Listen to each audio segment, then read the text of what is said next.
Principles for Success, an ultra mini-series adventure in 30 minutes and in 8 episodes. Episode 4, The Abyss. We progress forward until we encounter setbacks.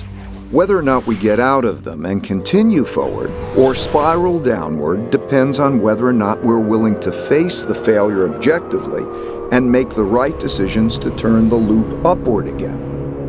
Something terrible happened to me in 1982 when I bet everything on a depression that never came. The period between 1979 and 1982 was one of extreme turbulence for the global economy, the markets, and for me. And I believed that the U.S. economy, with the world economy tied to it, was headed toward a catastrophe.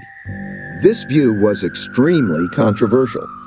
I wanted the great upside and very publicly took a big risk and was wrong, dead wrong.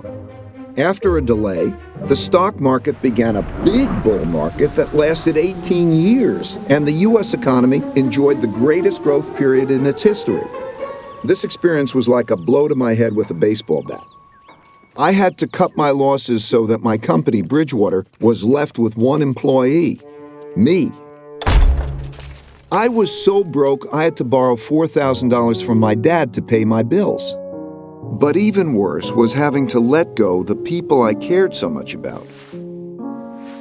I wondered whether I should give up my dream of working for myself and play it safe by working for someone else in a job that would require me to put on a tie and commute every day.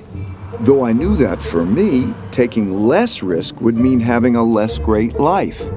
Being so wrong, and especially being so publicly wrong, was painfully humbling. I am still shocked and embarrassed by how arrogant I was in being totally confident in a totally incorrect view.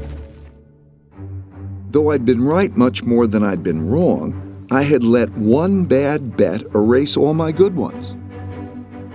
I thought very hard about the relationship between risk and reward and how to manage them. But I couldn't see a path forward that would give me the rewards I wanted without unacceptable risk. This kind of experience happens to everyone. It will happen to you.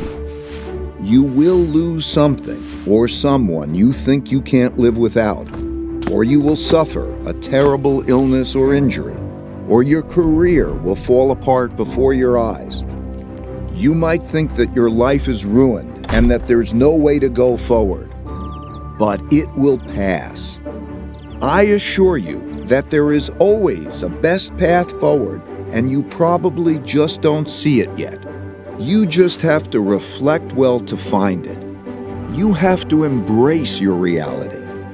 In episode 5, I'll show you how this realization drove me to wonder how reality works and how to best deal with it.